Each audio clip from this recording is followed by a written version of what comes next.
खंड 3 सशक्त प्रस्तुति के 6 महत्वपूर्ण उपाय। यहाँ पर 6 छोटे परंतु बहुत प्रभावी उपाय दिए गए हैं जो आपकी प्रस्तुतियों को दमदार बना देंगे। उपाय 1, पुल बनाना। पुल बनाना एक तकनीक है जो चर्चा को जारी रखती है और उस परिस्थिति को टालती है जिसमें या तो आप बहुत ज़्यादा बातें करते हैं या आपका संभावित ग्राहक बहुत कम बातें करता है। अगर आप कोई महत्वपूर्ण सवाल पूछें और जवाब में आपको एक छोटा सा उत्तर मिले तो आप कुंठित हो जाएंगे। असली ज़िंदगी की कहानी किस तरह स्यू इज़ अ नेम, स्यू एक नाम है, किस तरह स्यू ने एक भावहीन व्यक्ति को प्रभावित किया। यहाँ पर स्यू का उदाहरण है जो एक डिस्ट्रीब्यूटर थी और वह अपने संभावित ग्राहक फ्रेड के साथ तालमेल बनाने का प्रयास कर रही थी। फ्रेड एक कंप्यूटर कंपनी में काम करता था और उसने अपनी लंच की छुट्टी में स्यू को मुलाकात का समय दिया था। फ्रेड शुरुआत में ज़रा रूखा नज़र आया और वह बातूनी स्वभाव का नहीं था, इसलिए स्यू शुरू में थोड़ी निरुत्साहित हो गई। अब दोनों की बातचीत होती है। स्यू, आप इस बिज़नेस में कैसे आए? फ्रेड, मेरी हमेशा से ही कंप्यूटरों में रुचि थी। इस संबंध में स्यू के पास अधिक जानकारी नहीं थी, इसलिए उसे बात बढ़ाने के लिए अगला सवाल पूछना पड़ा। स्यू कहती है, आपको कंप्यूटर के बिजनेस में सबसे अच्छी बात क्या लगती है? फ्रेड, यह लगातार बदलता रहता है।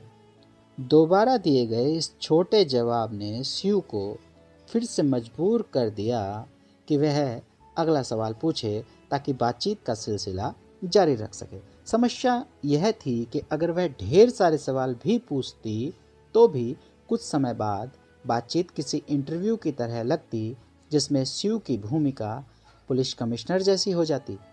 छोटे जवाब देने वाला संभावित ग्राहक को संभालने का श्रेष्ठतम तरीका यह है कि उनसे चर्चा करते समय पुल बनाया जाए। शक्तिशाली पुल अर्थात यानी उदाहरण के तौर पर फिर इसलिए तब आपने, इसका मतलब है हर पुल के बाद आपको चुप हो जाना चाहिए। सौभाग्य से स्यू ने पुलों का उपयोग करना सीख लिया था और फ्रेड के साथ उसकी चर्चा इस तरह चली। अब दोनों की चर्चा हो रही है और यहाँ पर स्यू फ्रेड के साथ बातचीत कर रही है जो बहुत कम बोलता है और टू द पॉइंट आंसर दे रहा है। तो यहाँ पर स्यू जो है पुल का किस तरह से इस्तेमाल करती है वो इस बातचीत में आपको नज़र आएगा। स्यू, आप इस व्यवसाय में कैसे आए? फ्रेड, मेरी हमेशा से ही कंप्यूटरों में रुचि थी। स्यू, यानी? फ्रेड, यानी नेटवर्क सिस्टम को बड़े और मध्यम आकार की कंपनियों में लगाना। स्यू, इसका मतलब है? फ्रेड, इसका मतलब है कि मैं किसी भी कंपनी की कार्यप्रणाली में सुधार के लिए ऐसा सॉफ्टवेयर तैयार करने में सहायता करता हूँ जिससे ज़िंदगी आसान हो जाए। स्यू, उदाहरण के तौर पर? फ्रेड, उदाहरण के तौर पर कल ही की बात लें। कल मैंने एक कंपनी में अपना सिस्टम लगाया। उस कंपनी में गंभीर लेखांकन की समस्याएं थी। उन्होंने मुझे बुलाया और डैश डैश डैश, यानी इस मामले में स्यू ने न केवल सफलतापूर्वक एक किला जीत लिया था बल्कि वह इंटरव्यू लेने वाली की तरह भी नहीं लगी थी और उसने ज़्यादा शब्दों का प्रयोग भी नहीं किया था। वह फ्रेड के बारे में अधिक से अधिक उपयोगी जानकारी प्राप्त कर रही थी और वह अपने पहले नंबर के विषय पर बातें कर रहा था, वह खुद। जब आप पुल का प्रयोग करें तो यह 3 काम करें। नंबर 1, आगे की ओर झुकें, हथेली खोलकर आगे करें। 2, पुल के आखिरी अक्षर को थोड़ा खींचें। 3, पीछे टिक जाएं और चुप हो जाएं। हथेली खोलकर आगे की ओर झुकने से 2 संकेत संप्रेषित होते हैं। पहला तो यह है कि बिना शब्दों के ही इससे यह पता चलता है कि आप खतरनाक नहीं हैं और दूसरा संकेत यह है कि इसमें श्रोता को यह पता चलता है कि अब बात करने की उसकी बारी है क्योंकि आपने नियंत्रण उसके हाथ में सौंप दिया है। पुल के आखिरी अक्षर को खींचने से यह लगभग एक सवाल के रूप में बदल जाता है जबकि यदि इसे न खींचा जाए तो यह एक वक्तव्य की तरह लगेगा। उदाहरण के तौर पर फ्रेड, ताकि बिजनेस अच्छे ढंग से चल सके। स्यू यानी स्यू जो है यहाँ पर यानी को थोड़ा सा खींच के बोल रही है, यानी फ्रेड, यानी इससे लोगों की ज़िंदगी ज़्यादा आसान हो जाती है और वे अपने ग्राहकों को बेहतर सेवाएं दे सकते हैं। आप जानती ही होंगी अधिकतर कंपनियों में कोई अच्छा सिस्टम नहीं होता और यदि पुल के आखिरी अक्षर को नहीं खींचा जाए तो यह एक विचार या वक्तव्य की तरह लगेगा जो अपमानजनक भी लग सकता है। जब आप पुल का प्रयोग कर लें तो इसके बाद चुप हो जाएं, अनंत सी प्रतीत होती खामोशी से न घबराएं और अपने ज्ञान के मोती बिखेरने के लालच से बचें। पुल के प्रयोग के बाद कुछ देर तक चुप्पी छा सकती है। आपकी खुली हथेली यह बताती है कि अब आपने बोलने की जिम्मेदारी संभावित ग्राहक को दे दी है, इसलिए अब आप उसे ही बोलने दें। यहाँ एक उदाहरण दिया जा रहा है कि पुल बनाने से किस तरह छुपी हुई प्रेरणाओं को सामने लाया जा सकता है और संभावित ग्राहकों से किस तरह जानकारी प्राप्त की जा सकती है। नियंत्रण दे देने के बाद आप पीछे की ओर टिक जाएं और अपने हाथ को अपनी ठुड्डी पर रख लें और इस तरह मूल्यांकन की स्थिति में आ जाएं। इससे सुनने वाले को तत्काल यह मालूम पड़ जाता है कि उसे बातचीत शुरू करनी है क्योंकि आप पीछे टिके हुए हैं। उदाहरण के लिए, अगर आपके संभावित ग्राहक ने आर्थिक स्वतंत्रता को अपनी पहली प्राथमिकता चुना है तो आपकी पहली प्राथमिकता क्या है? संभावित ग्राहक कहता है आर्थिक स्वतंत्रता। आप कहते हैं आपने इसी को क्यों चुना? संभावित ग्राहक, क्योंकि यह महत्वपूर्ण है। जिंदगी में मैं जो भी करना चाहता हूँ उसके लिए मुझे पैसों की ज़रूरत है। आप आगे झुकते हुए हथेली खुली रखकर, यानी संभावित ग्राहक, यानी मेरे पास अपने बच्चों को अच्छी शिक्षा देने के लिए और आरामदेह ज़िंदगी जीने के लिए पर्याप्त पैसा होना चाहिए। आप आगे झुकते हुए हथेली खुली रखकर, आरामदेह यानी छोड़ दिया आपने बोल के। अब संभावित ग्राहक, यानी मेरे पास लंबी छुट्टियों पर जाने के लिए पैसा हो, मैं नई कार खरीद सकूं और कभी कभी थोड़ी बहुत विलासिता की चीज़ें भी खरीद सकूं। आप उदाहरण के तौर पर संभावित ग्राहक, उदाहरण के तौर पर अगर मैं यात्रा करना चाहूं तो मैं इस योग्य बन सकूं कि, यानी और उदाहरण के तौर पर इन दोनों पुलों का प्रयोग करने से आपका संभावित ग्राहक वह सब बताने लगेगा जो वह सोचता है, अनुभव करता है और विश्वास करता है। और सबसे महत्वपूर्ण बात यह है कि आप ज़्यादा बातें नहीं कर रहे हैं। पुल एक तरह से खुले सवाल होते हैं। प्रस्तुतियों में उनका श्रेष्ठतम प्रयोग तब होता है जब लोग अपने बारे में ज़्यादा बातें न कर रहे हों या वे आपके सवालों का छोटा जवाब दे रहे हों। जब आप पहली बार पुलों का प्रयोग करेंगे तो आपको अजीब लगेगा, खासकर तब जब आप बातूनी स्वभाव के हों, क्योंकि पुल के प्रयोग के बाद बातचीत में कुछ देर तक खामोशी छा जाती है। पर आपके श्रोता को तो छोटे जवाब देने की आदत है, इसलिए उसे चर्चा में खामोशी की आदत भी होगी, इसलिए उसे यह खामोशी पूरी तरह स्वाभाविक लगती है।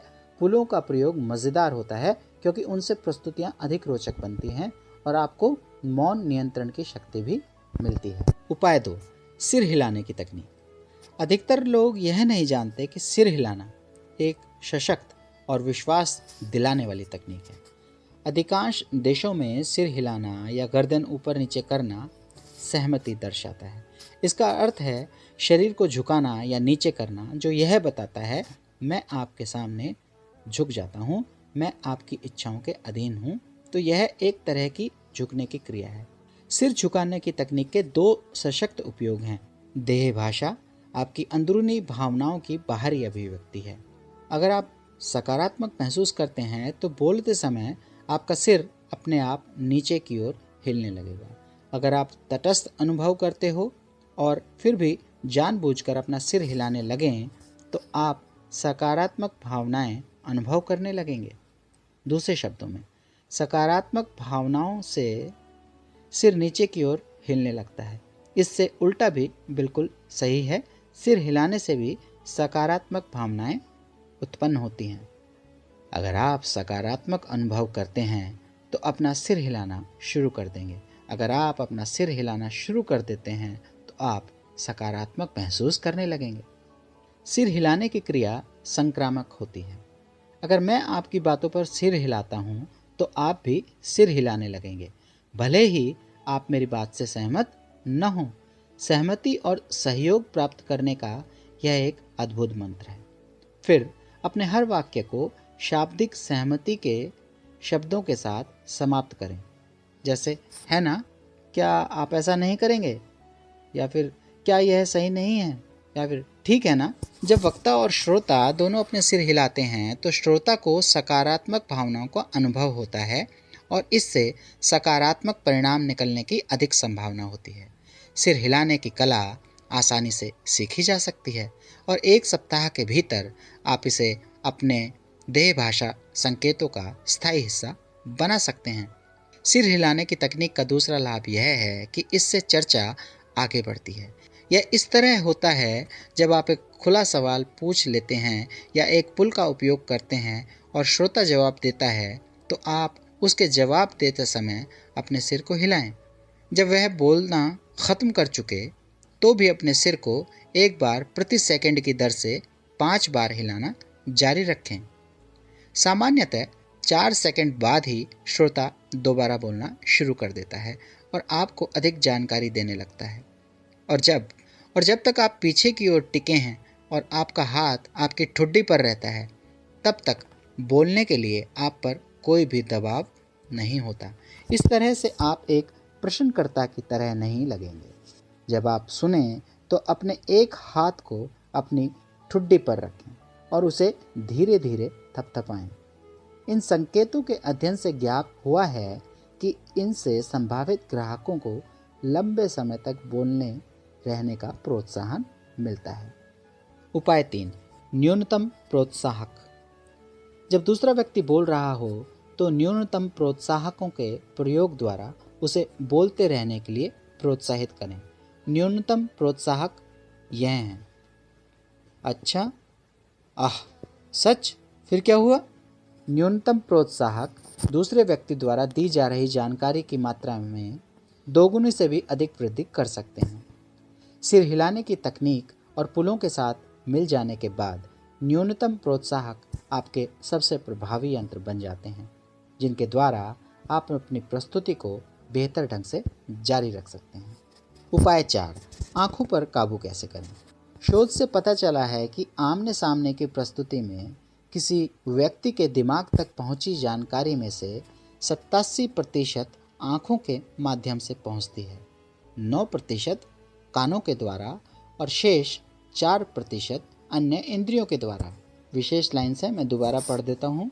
शोध से पता चला है कि आमने सामने की प्रस्तुति में किसी व्यक्ति के दिमाग तक पहुंची जानकारी में से 87% आंखों के माध्यम से पहुंचती है, 9% कानों के द्वारा और शेष 4% अन्य इंद्रियों के द्वारा।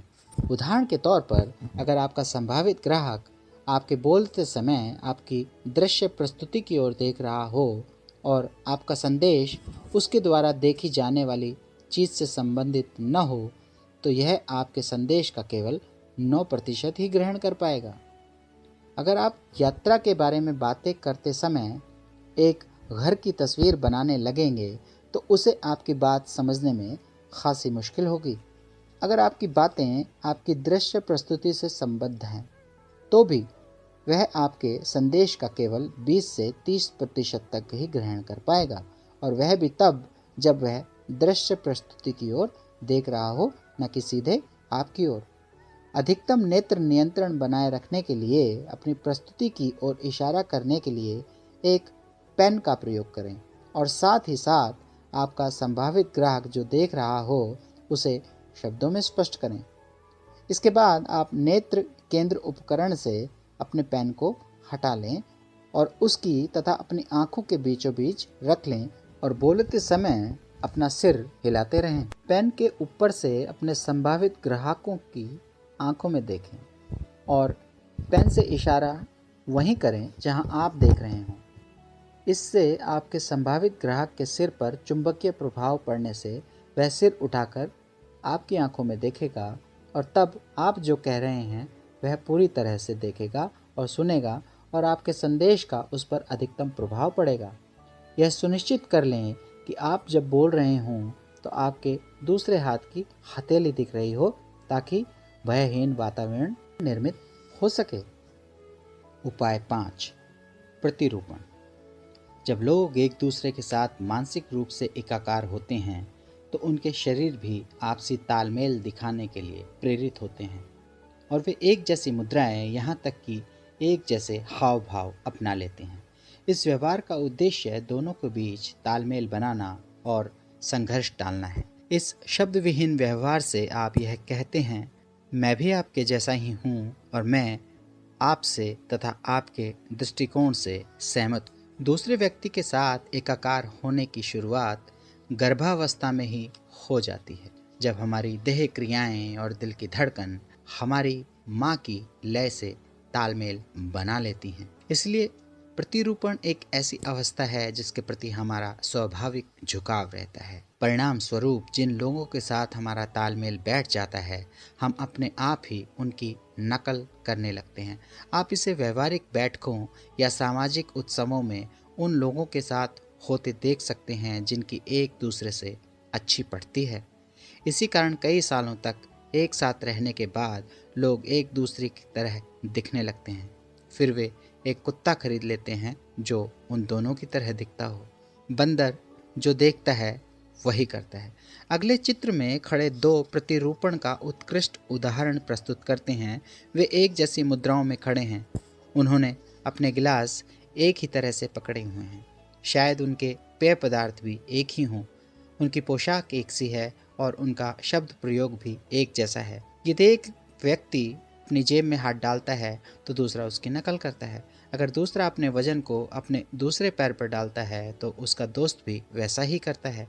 जब तक ये दोनों आपस में सहमत होंगे और उनमें तालमेल बना रहेगा, तब तक प्रतिरूपण या प्रतिबिंबन चलता रहेगा। प्रतिरूपण से सामने वाला व्यक्ति सहज होता है। यह तालमेल बनाने वाली एक प्रबल तकनीक है। धीमी गति के वीडियो शोध से पता चलता है कि इसमें एक ही समय में पलक झपकाना, नथुने फुलाना, भ्रुकुटी उठाना और यहाँ तक कि पुतली फैलाना और सिकोड़ना भी शामिल है। यह उल्लेखनीय है क्योंकि इतने सूक्ष्म संकेतों की जानबूझकर नकल नहीं की जा सकती। अच्छा तालमेल बनाना। सामने वाले व्यक्ति की देह भाषा और शाब्दिक भाषा को प्रतिबिंबित करना तत्काल तालमेल बनाने का एक बहुत बढ़िया तरीका है। जब आप किसी नए व्यक्ति से मिलें तो आप उसकी बैठने की मुद्रा, देह कोण, हाव भाव और आवाज के लहजे को प्रतिबिंबित करें। जल्दी ही उसे ऐसा लगने लगेगा कि आप में ऐसा कुछ है जो उसे पसंद आ रहा है। वह शायद आपको इनके साथ मेरा स्वाभाविक तालमेल है की श्रेणी में रखेगा। ऐसा इसीलिए होता है क्योंकि वह आप में अपनी छवि देखता है। चेतावनी: नई मुलाकात में प्रतिरूपण शुरू करने में जल्दबाजी न करें। जब से मैंने अपनी पुस्तक बॉडी लैंग्वेज लिखी है, बहुत से लोग प्रतिरूपण तकनीकों के बारे में जागरूक और जानकार हो चुके हैं और उन तकनीकों को 10 करोड़ से ज़्यादा लोग टीवी और वीडियो पर देख चुके हैं। प्रतिरूपण से पहले कुछ मिनट का इंतजार करने में अक्सर समझदारी होती है। पुरुषों और महिलाओं के बीच प्रतिरूपण असमानताएं। भावों की अभिव्यक्ति के लिए पुरुषों और महिलाओं के दिमाग अलग अलग तरह से बने हैं। अधिकतर महिलाएं चेहरे के भावों का सहारा लेती हैं, जबकि पुरुष शरीर की गतियों और संकेतों के द्वारा अपने भावों को अभिव्यक्त करते हैं। सामान्यतः एक महिला 10 सेकंड की सुनने की अवधि में वक्ता के भावों पर प्रतिक्रिया देते हुए औसतन चेहरे के 6 भावों का प्रयोग करती है। उसका चेहरा वक्ता की भावनाओं को प्रतिबिंबित करता है। ध्यान से देखने वाले को ऐसा लगता है मानो दोनों महिलाओं के साथ एक साथ घटनाएं घट रही हों। यहाँ 10 सेकंड की एक सामान्य श्रृंखला दी जा रही है जिसमें एक महिला के चेहरे से उसके सुने हुए भाव प्रदर्शित हो रहे हैं। पहला है दुख, दूसरा आश्चर्य, तीसरा क्रोध, चौथा खुशी, पांचवा भय और छठा आकांक्षा। महिला वक्ता की आवाज के लहजे और देह भाषा के द्वारा कही हुई बातों का मतलब समझती है और अपने समझे हुए भावों को अपने चेहरे के भावों द्वारा व्यक्त करती है। ठीक यही एक पुरुष को करना होता है, मगर उसे महिला का ध्यान अपनी तरफ खींचना हो या उसे सुनने के लिए मजबूर करना हो। अधिकतर पुरुष सुनते समय चेहरे की अभिव्यक्ति को लेकर हतोत्साहित हो जाते हैं, पर अगर आप इसे सीख लेते हैं तो इससे आपको बहुत फायदा होगा। कुछ लोग कहते हैं वह सोचेगी कि मैं अजीब हूँ, पर शोध से पता चलता है कि जब कोई पुरुष महिला की भावनाओं को अपने चेहरे के माध्यम से प्रतिबिंबित करता है तो वह महिला उस पुरुष को अधिक बुद्धिमान, दिलचस्प और आकर्षक समझती है।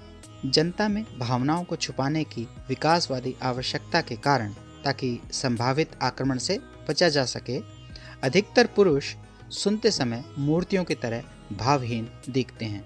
यहाँ 10 सेकंड की एक वैसी ही सामान्य श्रृंखला है जिसमें एक पुरुष का चेहरा उसके सुने हुए भाव दिखा रहा है। पहला दुख, दूसरा आश्चर्य, तीसरा क्रोध, चौथा खुशी, पांचवा भय और छठा आकांक्षा। यह पुरुष की सुनने की शैली के बारे में मजाकिया दृष्टि है, पर इसमें हमें सच्चाई की झलक मिलती है। सुनते समय पुरुष जो भावहीन नकाब ओढ़ लेते हैं, उससे उन्हें लगता है कि वे स्थिति के नियंत्रण में हैं, पर इसका यह अर्थ नहीं है कि उनमें भावनाएं नहीं होती।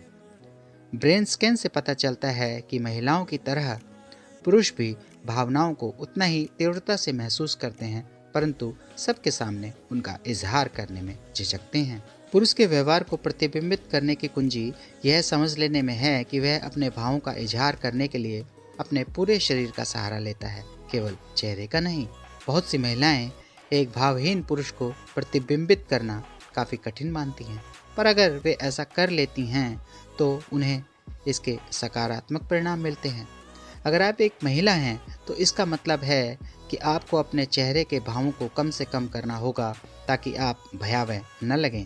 सबसे महत्वपूर्ण बात यह है कि आप वह प्रतिबिंबित न करें जो आपकी राय में सामने वाला पुरुष महसूस कर रहा है। अगर आपकी राय गलत हुई तो परिणाम विनाशकारी होंगे। आपको सरफिरा या अजीब समझा जाएगा। जो महिलाएं सुनते समय चेहरा गंभीर बनाए रखती हैं, उन्हें पुरुष अधिक बुद्धिमान, कुशल व समझदार समझते हैं। उपाय 6, गति निर्धारित करना। आवाज़ का लहजा, उतार चढ़ाव और बोलने की गति भी प्रतिरूपण के दौरान एक से हो जाते हैं ताकि तालमेल बेहतर बन सके।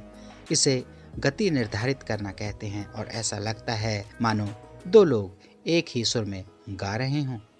आप अक्सर देखेंगे कि वक्ता अपने हाथों से ताल देकर समय गिनता है, जबकि श्रोता अपने सिर झुकाने की लय के द्वारा उससे तालमेल करता है। जब संबंध प्रगाढ़ होते हैं तो देह और भाषाई स्थितियों के प्रतिबिंबन में कमी आ जाती है, क्योंकि दोनों लोग एक दूसरे की आगे आने वाली भावनाओं का अनुमान लगा लेते हैं। दूसरे व्यक्ति के साथ गति निर्धारण तालमेल बनाने का प्रमुख माध्यम बन जाता है। कभी भी सामने वाले व्यक्ति से ज़्यादा तेज गति से न बोलें। सर्वेक्षण से पता चलता है कि यदि कोई उनसे ज़्यादा तेजी से बात करता है तो कई लोग दबाव में आ जाते हैं। किसी व्यक्ति के बोलने की गति उसके दिमाग द्वारा जानकारी के सचेतन रूप से विश्लेषण करने की क्षमता दर्शाती है। सामने वाले व्यक्ति के समान या उससे कम गति से बोलें और उसके लहजे के उतार चढ़ाव को प्रतिबिंबित करें। गति निर्धारण बहुत महत्वपूर्ण है, खासकर फ़ोन पर अपॉइंटमेंट लेते समय, क्योंकि वहाँ पर आवाज़ ही आपका एकमात्र अस्त्र है। इसीलिए आपको इस क्षेत्र में अभ्यास करने की आवश्यकता है।